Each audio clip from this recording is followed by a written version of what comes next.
Good evening, viewers, and welcome to the Diamond Newsdesk at 8. We give you details in the stories you've been reading on DiamondTVZambia.com. You can get more updates on Diamond TV online, that's on Facebook, and Diamond TV Zambia on X. Coming up, the headlines.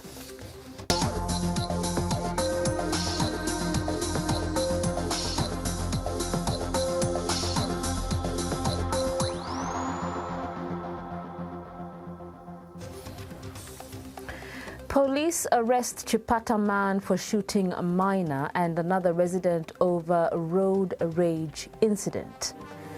Government cautions diplomats against using media to air bilateral matters, calls for return to formal channels. And also coming up, Amos Chanda walks free as High Court quashes conviction in evidence destruction case.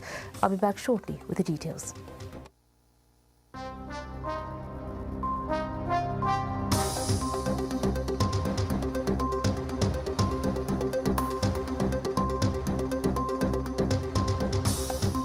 This is Diamond Newsdesk at 8 with Tokozile Malao. And now the news in detail. 2 residents of Chipata are receiving treatment at Chipata Central Hospital after sustaining gunshot wounds in a shooting incident that occurred in Kapata Township. The victims, identified as Elemsdale Tembo and a 15-year-old girl, were reportedly shot by Esau Mbazima, aged 48, following a heated altercation over reckless driving. Police have since arrested the suspect and recovered the firearm believed to have been used in the incident. The suspect's vehicle has also been impounded as investigations continue. Authorities have not yet disclosed the current condition of the victims, but hospital sources confirm both are undergoing medical care. Police are urging members of the public to remain calm as the investigation progresses.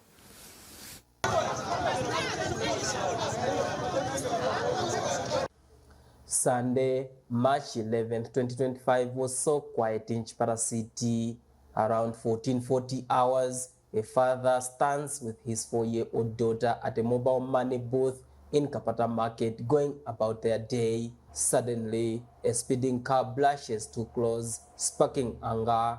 A confrontation erupts, and in a flash of violence, gunshots ring out. 2 strangers, a 26-year-old man and a 15-year-old girl, collapsed to the ground, bleeding. They weren't involved in the argument. They were simply in the wrong place at the wrong time. Mother to the minor who suffered gunshot wounds recount what transpired.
Elemsdale Tembo of SSP Township was also a victim.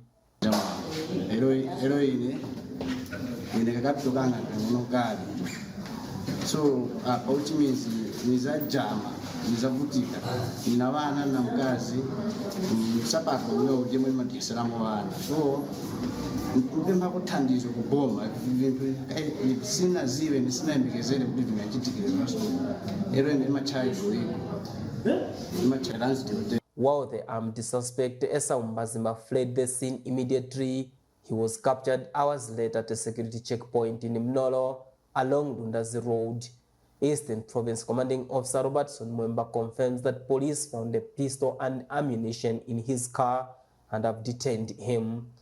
while the suspect faces charges of grievous harm. But for the victims, the scars, physical and emotional, will linger long after the headlines fade. Samuel Sylvester Kwame, Diamond News, Eastern Zambia. The Zambian government has expressed concern over what it describes as an emerging and troubling practice by some diplomats accredited to the country who are reportedly using the media to address diplomatic matters instead of engaging through formal channels. Foreign Affairs and International Cooperation Minister Mulambo Haimbe says such conduct threatens the spirit of mutual respect and constructive dialogue that should underpin bilateral relations.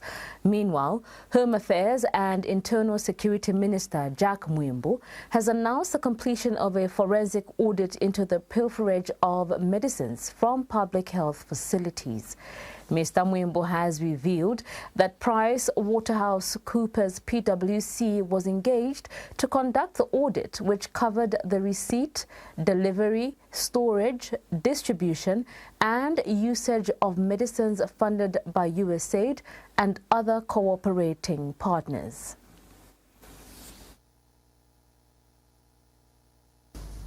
The Zambian government is sounding the alarm, not just about stolen drugs, but about how some diplomats are choosing to go public. This follows a wave of criticism sparked by U.S. concerns over alleged stolen medical supplies.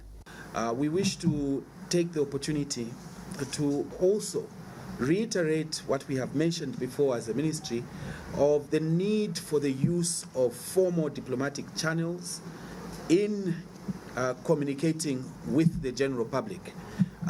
We'd like to take this opportunity to again request our cooperating partners to take cognizance of the clear provisions of international law, including the provisions of the Vienna Convention of 1961. His comments came during a joint press briefing with the Ministers of Home Affairs and Health. PricewaterhouseCoopers was assigned to undertake a forensic audit on the receipt, delivery, storage, distribution, and usage of medicines funded by USAID and other cooperating partners. We would like to announce to the nation that the forensic audit by PricewaterhouseCoopers has been finalized and has since been handed over to the security wings for further action.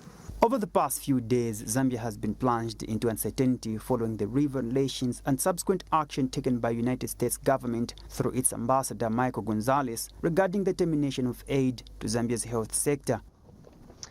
It is with a heavy heart that I must announce that the United States is cutting $50 million, that's 1.4 billion kwacha, in annual aid to Zambia provided for medications and medical supplies.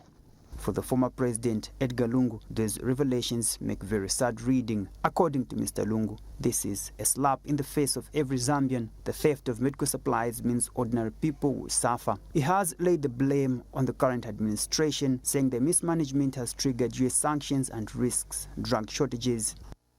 During his tenure, former President Edgar Lungu formally asked the U.S. government to withdraw its then ambassador to Zambia, Daniel Foote, due to his intervention on the country's internal affairs. As Zambia waits to see who will be held accountable, the bigger concern remains access to life-saving medicine and the future of diplomatic ties. Best Jerry, Diamond News.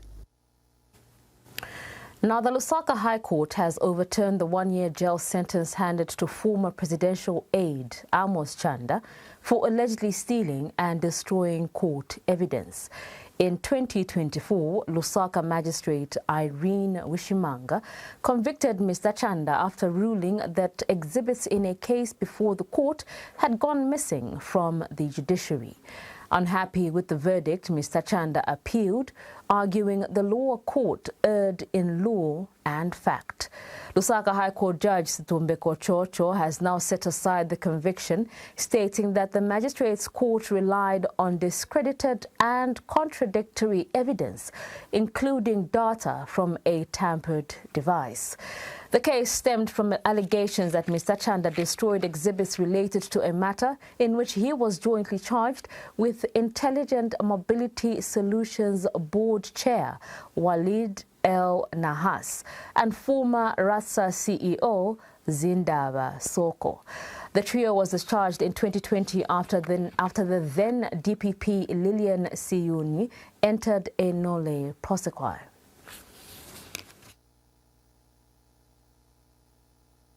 Before serving his 7-month conviction and sentence in March 2024 on obstruction charges, Amos Chanda was on May 10, 2024, given another custodial sentence of 1 year for stealing and destroying court exhibits. The former presidential aide, now a member of the ruling UPND, was found guilty of burning court exhibits connected to a case in which he was a third accused person.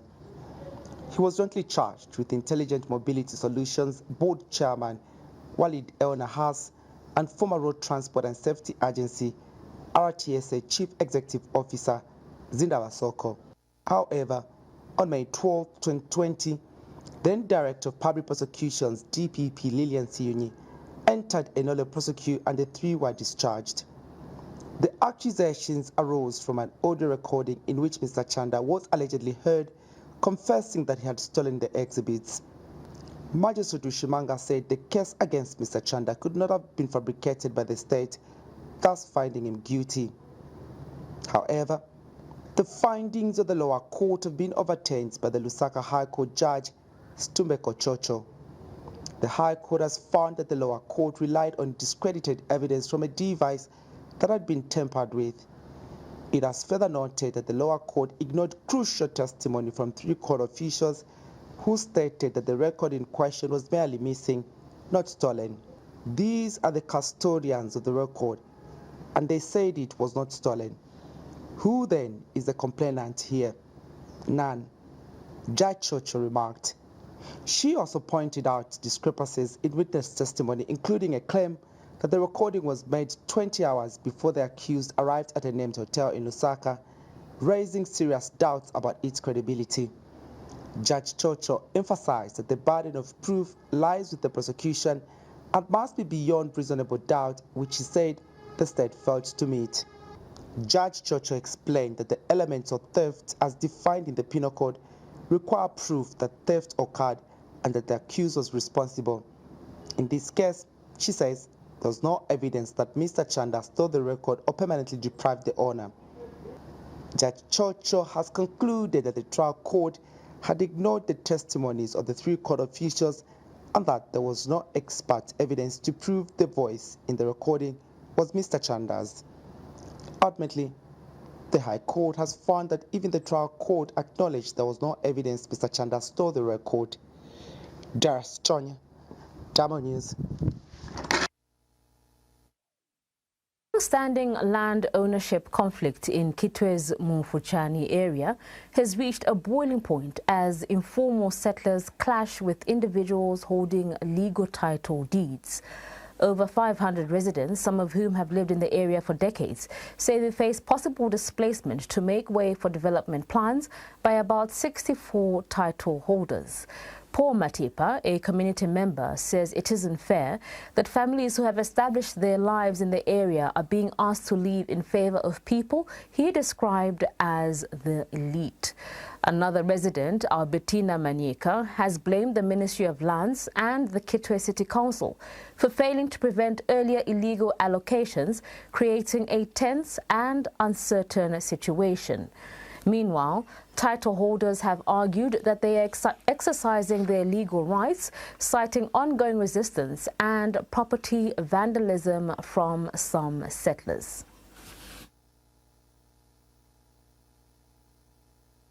In Kitwe's Mufchani area, land ownership has become a tug of war, pitting long-time settlers against individuals with title deeds. For decades, some residents have called this place home, but today they say over 500 people face the threat of eviction as 64 title holders seek to reclaim and develop the land.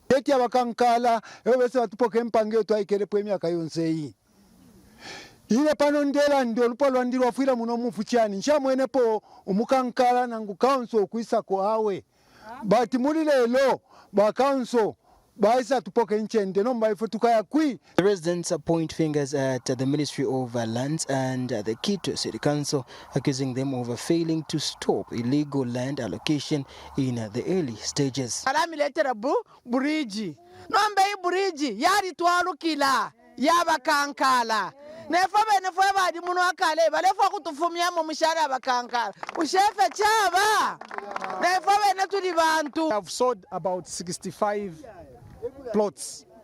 So these plots which they have sold, they are 50 by 150, which are two big plots.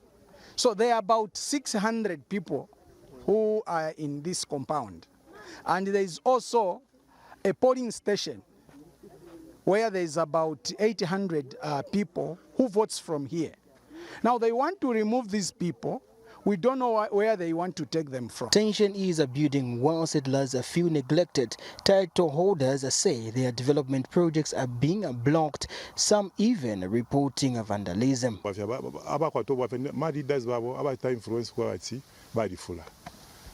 So, nomba ichawapo fefa kwata maplot ngatwamkula po batwakula po batobera twasanga fezo ushikuna batobera na chimi cha kweba ngatwayapo balasenda abantu kwamba kutamfya no kwasi tukamipaya. Other developers have voiced their concern over the ordeal which has delayed their progress. Kwa chula sana because by now no kukula ngana tukula na pokele kwa plot tunaenda 2022 kutumwaipisha tinishita mwa kulira kufumopo napokera ufika lero kwa bafya abantu abaklema tininchende yabo. Should not be misleading the community that no, the Mufuchani community is going to be demolished by title holders. That is a misconstruing of the truth. The truth is that the Mufuchani community, old Mufuchani, is never affected. If you come to my site, it's just by the roadside. It's not even closer to the Mufuchani community, which they're claiming that we want to displace people. Others like Haley Chansa say their claims are date back as far as 1969, insisting their rights have deep historical roots. 1969. A period on sale wa ile pale ni shitakula 1969 ishina bridge takwali. The problem initially feli mpanga ilia yonse kufuma fe paria apabela new bridge kuyafika na mukamushimulia yonse ali nimpanga ilianchende bale imba fyo muchanga. As emotions rise and claims clash, both settlers and title holders are now look to the courts and the Ministry of Lands for a formal resolution. Lavmo Sondesh for Diamond News in Kitwe. We take our first set of commercials, but first, let's take a look at our Diamond Insight.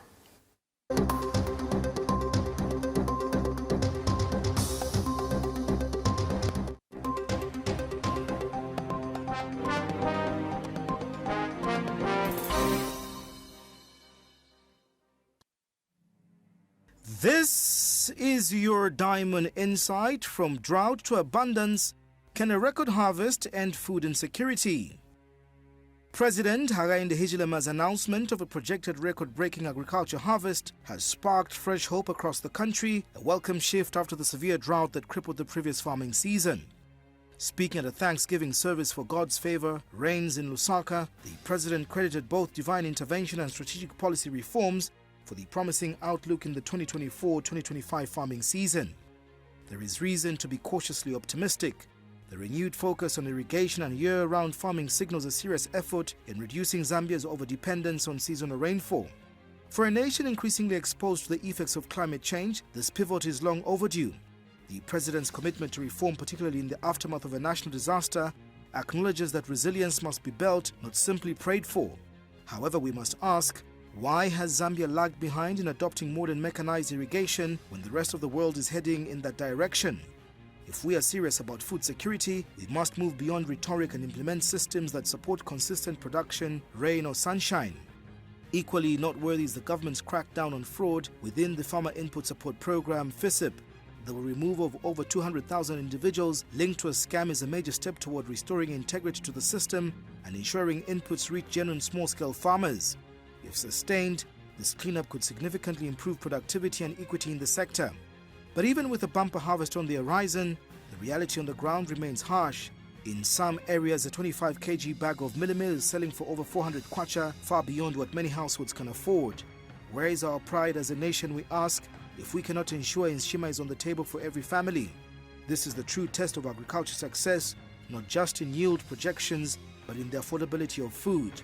If the anticipated harvest does not lead to lower prices and improved food access, it risks becoming just another headline, detached from the daily struggles of ordinary people.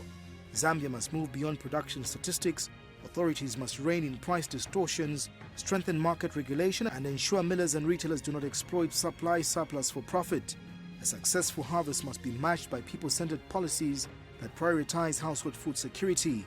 The rains came, the harvest is now ready, but until every Zambian can afford a meal without anxiety, the harvest is not yet complete.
Business News is brought to you by Zambia Industrial Commercial Bank. Zambia Industrial Commercial Bank, making tomorrow possible.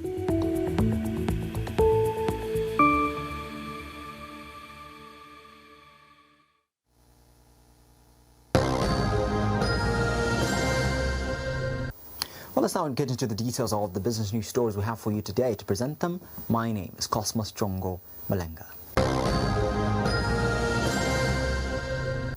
And now, the Zambia Council for Social Development, ZCSD, has called on the Ministry of Finance and National Planning to prioritize social sector investment in the 2026 national budget amid ongoing economic and energy challenges now affecting communities nationwide. Now, the ZCSD Leah Mitaba stressed that the need for bold fiscal commitments in agriculture, health, energy and education sectors, which she identified as critical to strengthen household resilience and advancing long-term national development. She also warned of heightened strain on the health sector following the withdrawal of U.S. funding for essential medicines. Now, echoing these particular sentiments, the Zambia Consumer Association, ZSCA, Executive Director Juba Sakala urged the government to focus on promoting small-scale industrialization as part of its budget strategy. Across Zambia, everyday life is growing tougher. High fuel prices, erratic electricity and limited access to health care are straining households. Now, the Zambia Council for Social Development is raising concerns. We're just coming from a drought situation. We still have other challenges around the high cost of fuel. We also have the energy deficit that we continue to experience. I think most homes are going without power for prolonged periods. Some only have power in the night, maybe between 03 and 05. What will you do during that awkward time? Zambia Council for Social Development Executive Director Leah Mitaba says the upcoming 2026 budget is a chance for government to show real commitment to people-centered development. So I think we want to see a budget that is going to also support communities to resiliently respond to this current energy crisis.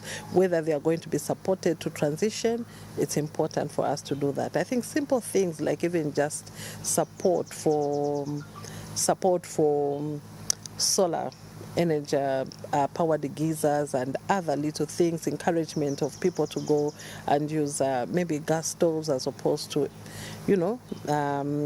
grid supported electricity stoves are very important. The Zambia Consumer Association shares the call, saying industrialization at the grassroots can help absorb economic shocks and create sustainable income. I was surprised that some people went to, for example, CEC. They were told that the money has finished. We're waiting for some funding. So we'd like to see that more funding is put on the industrialization, and also the issue of adding value to our agriculture inputs and our copper. We need to see more money put in those ideas or industries so that those industries will, things that make China to what it is. They're small industries. As budget consultations continue, the message from civil society is clear: invest in people now or risk deeper hardship ahead. A strong call for inclusive budgeting in uncertain times. Best Jerry, Diamond News. Well, still in the business news update today, the Zambia Public Procurement Authority, ZPPA, has announced that a total of 14,884 tenders were published by 447 procuring entities on the Electronic Government Procurement EGP system during the first quarter of 2025. Now, the ZPA Acting Director General Justin Matimuna said despite the high volume of tenders, these remain notable resistance among suppliers to utilize the EGP platform, particularly for simplified building processes. Now, he added that this reluctance has resulted in a high number of non-responsive tenders, undermining procurement efficiency. One of the observations made was that there was resistance in using the EGP system from bidders, which led to non-responsive tenders. Suppliers tend to avoid responding to simplified bidding tenders on the EGP system and instead prefer to respond to open bidding tenders, thereby rendering the simplified tenders non-responsive. ZPPA is cognizant of the EGP system downtime, which has been experienced lately, and wishes to assure stakeholders that it has procured new equipment for the EGP system to make it operate smoothly. And we hope to complete this transfer from the old EGP equipment to the new EGP equipment by mid-June 2025. Well, that's all for the business news stories. Let's now take a look at the money market. Well, when you talk about the money markets, this is the performance of the kwacha on the international market compared to the United States dollar. And today, being the 12th of May 2025, by end of business day, this is how much these particular currencies were at the end of business day. And the United States dollar was buying at 26.45 kwacha, and this is 26 kwacha 45 ngwe, and it was selling at 26 kwacha 84 ngwe. There's been a drop in the selling price of the United States dollar compared to the Zambian kwacha, and so that's one of the major differences. But these are the average commercial rates for the United States dollar as well as the Zambian kwacha, brought to you by the Zambia National Building Society. Coming up next, we'll take a look at the construction prices.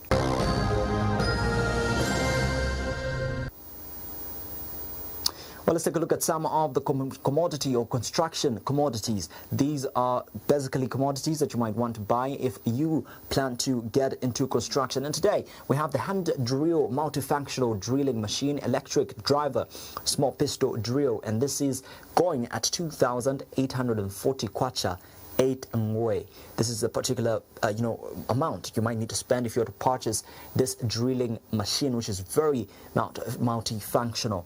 And this price is based on the average commercial rate between the United States dollar and the Zambian kwacha. But we still have another commodity when it comes to construction that you might need to purchase if you come to it. This is the P-trap with adapter, flexible sink drain pipe.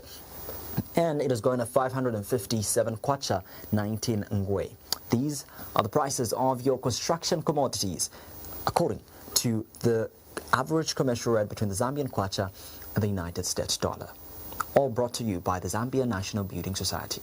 Now, coming up next, we take a look at more commodity prices. For the commodity prices, let's take a look at the food items, and we're going to start off with beef. 1 kg of beef is going at 100 kwacha, while 2 kg of sugar is going at 70 kwacha. 2.5 kg of flour is at 95 kwacha. Now, konde rice is going at 5 kg, or rather 5 kg is going at 160 to 180 kwacha. That's the difference. And a tray of eggs is in between 100 and 110 kwacha. For cooking oil, it's 300 kwacha, and for millie meal breakfast, 10 kg is going to cost you 190, while 10 kg of raw millie meal is going to cost you 153 kwacha. But let's also take a look at the prices for the non-food items when it comes to the commodities. 10 rolls of toilet paper is going at 85 kwacha. 175 grams of toothpaste is in between 26 and 35 kwacha. A bar of multi-purpose soap is selling between 25 and 45, while 500 grams of washing powder is between 40 and 45. Bathing soap, 1 bar is in between 19 and 29 kwacha, while 750 ml of liquid hand wash is selling between 45 and 50 kwacha. Well, those are your commodity prices for both the food and the non-food items, which conclude the business news update tonight. We'll continue with the Diamond News Desk after this.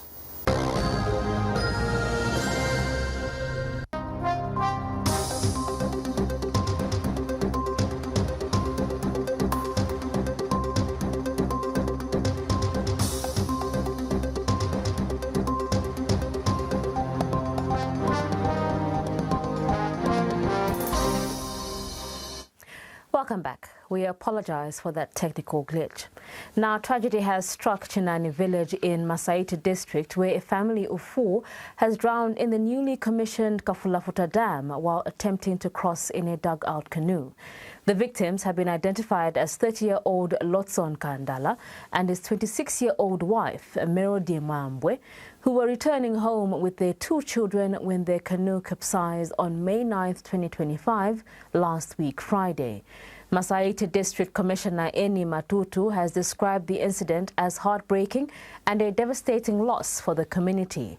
And Copperbelt Province Minister Elisha Matambo, who visited the bereaved family, says government is deeply saddened by the loss of life. Mr. Matambo says the government, in partnership with Kafubu Water and Sanitation Company, will cover all funeral expenses. Meanwhile, all 4 bodies have since been recovered and will be laid to rest tomorrow in the Shilashi area of Chinani village, Masaiti district.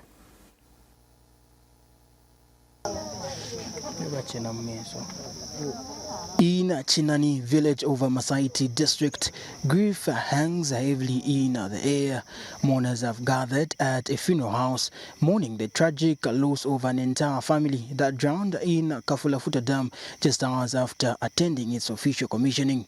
30-year-old Loston Kandala and his wife Melody Mambwe, aged 26, set out early Friday morning to witness what was meant to be a historic moment for the district, but by nightfall, their return journey across the dam ended in tragedy. The dugout canoe they used to cross the newly commissioned Kafulafuta Dam capsized around 21 hours. All 4 occupants, 2 adults and their children, drowned.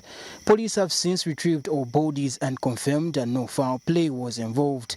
Masaiti District Commissioner Eni Matutu described the incident as a heartbreaking loss, calling for reflection amid development. So grateful that head of state is part of this mourning in Masaiti, where we lost 4 lives, family members, that is the father, mother, and 2 children. Yesterday we received the PSC for the Copperbelt province. I was part of the people there on the ground. Copperbelt Minister Elisha Matambo, who visited the funeral house, said government is deeply saddened by the incident and has taken full responsibility for the funeral costs together with Kafubo Water and Sanitation Company. The government has taken over most of the expenses to do with this funeral. I'm sure you are aware that the sage was done by Fabricate. The first, I think at first we got 2 bodies from there. The one for the father and the young girl, and we remained with 2 bodies. We were in the process of... For the family, it is a big loss for a family that was just starting their life.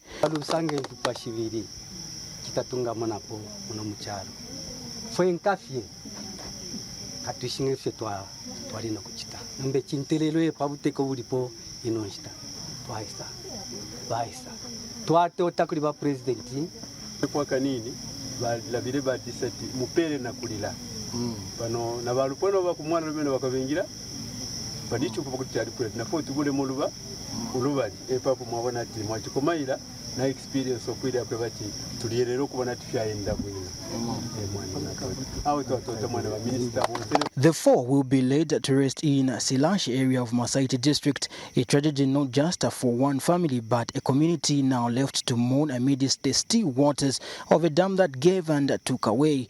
Love Mosondash for Diamond News in Masaiti district, Copperbelt province, and may the souls of the departed rest in peace. Now, mothers in Nkola Chiefdom are calling for urgent action over what they've described as a serious lack of privacy during childbirth at the Nkola Health Post. One of the concerned residents, Doris Chilufia, says the facility is too small to give women the dignity and comfort they deserve when delivering. Ms. Chilufia is now urging health authorities to consider expanding the clinic to include a dedicated maternity annex and more staff. Currently, many expectant mothers are forced to travel over 21 kilometers to Chinsali District Hospital to access better care. Meanwhile, a senior chief Nkola of the Bemba-speaking people has thrown his weight behind the appeal. He's calling on the local council to use part of the CDF to construct a maternity wing at the facility. Mother-to-child health is crucial because a mother's health during a pregnancy and after childbirth significantly impacts her child's health and well-being, particularly in early childhood. However, with no proper health infrastructure, mother-to-child health care becomes impossible to attain. This is why mothers in Nkola village of Chinsali want to see an expansion of their health post as they aspire for decency and improved healthcare service delivery.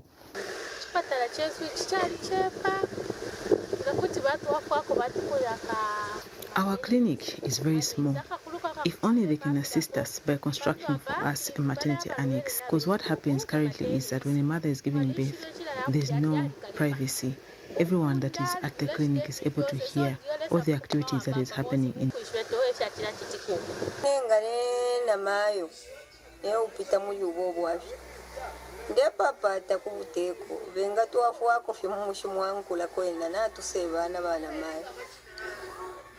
As mothers of Nkola village, we are very embarrassed at the fact that whenever we're giving birth, it's in full view of other patients at the clinic because of how small the clinic is and also lack of a maternity annex.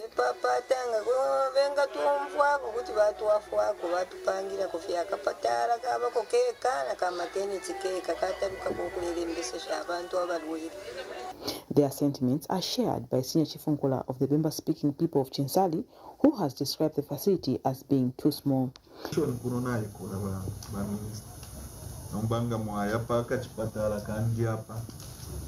It's a sorry sight. Nkola village has a huge population, but when you go to the health post, it is a sorry sight. It is so small, this office is even big. Yet, that is where our mothers go to give birth from. But they need to be respected. And my call now is for CDF funds to be allocated for construction of a maternity annex. That way our mothers will be accorded the decency that they deserve. So now go to the effort to Amona, so we can go to apply through CDF. Nkula Health Post has a huge catchment area covering about 4 villages. Cecilia Kayam, Prokoso Diamond News, Chinsali Mchinga Province. We take our last set of commercials. Stay tuned.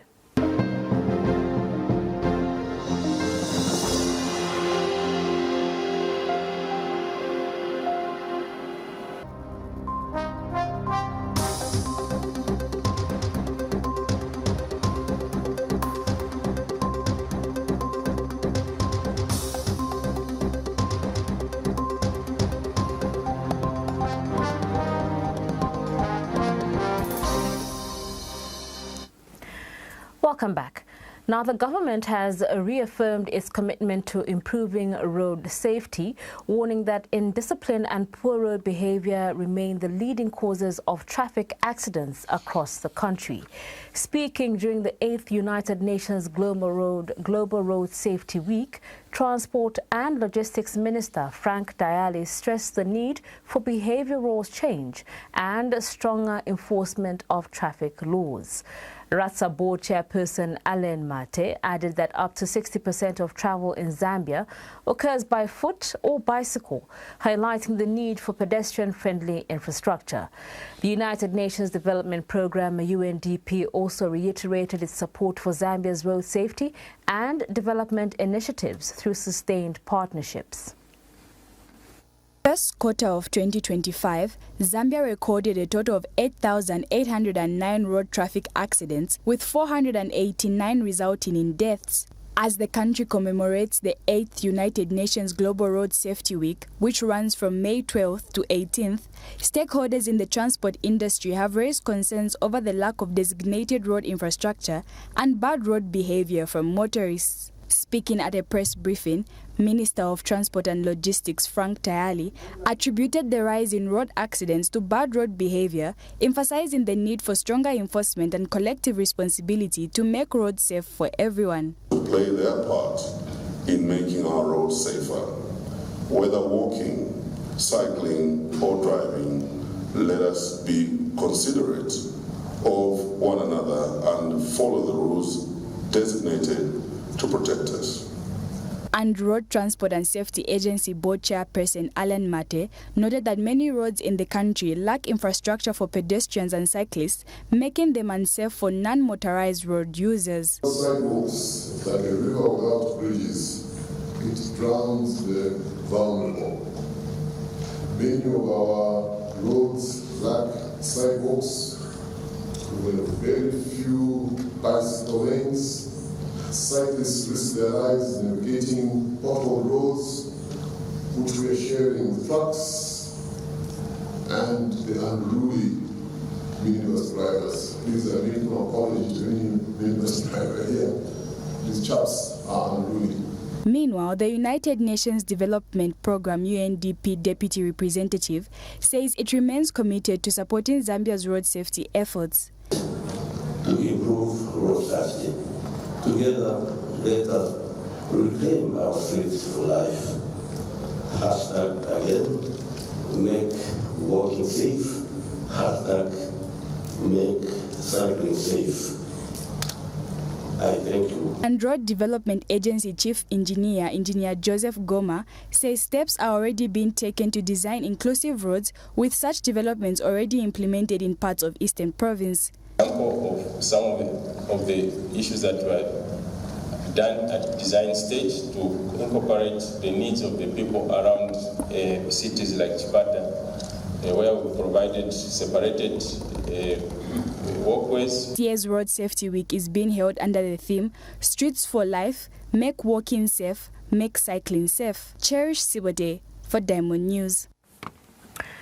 Speaker of the National Assembly, Nelly Muti, has launched a nationwide campaign aimed at planting 2 million trees as part of Zambia's broader strategy to mitigate the effects of climate change. The campaign, supported by the agricultural non-profit 1 Acre Fund has already seen the donation of 2,000 tree seedlings to Parliament, with over 1,000 planted in Northern Province. Speaker Muti has emphasized the need for farmer-centered and sustainable approaches, especially in the wake of severe droughts that have degraded thousands of hectares of farmland.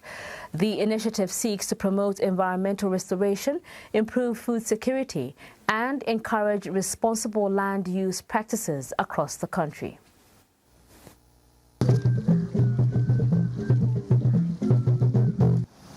As a small token of our support for this inspiring initiative, 1 Acre Fund is proud to contribute 2,000 soil health, nitrogen-fixing trees called Musangu to the National Assembly. We hope this contribution affirms our commitment to the Speaker's call and encourages even more citizens to plan for the future.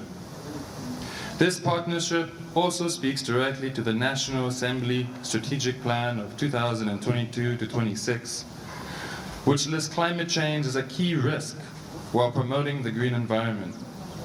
Through this MOU that we will sign today, we seek to be a practical partner in that mission by equipping MPs with the tools, data, and partnership needed to shape climate-smart laws and deepen community engagement. And during the 2023-2024 farming season, I lost several hectares of maize due to drought. This was both at my farm in Makeni and also in Kalumwange, and also other small little farms that I'm growing maize. I lost a lot of hectares due to drought. It is for this reason that I've resolved to take action at both personal and institutional level to contribute to efforts aimed at addressing climate change. I am reliably informed that the Musangu tree being donated today are known as the fertilizer trees of Zambia, which offer numerous benefits to farmers, including improved soil fertility, increased crop yields, and absorption of carbon. As such, that's all I had for you on the Diamond News Desk at 8. My name is Thokozile Malao. Pleasant view.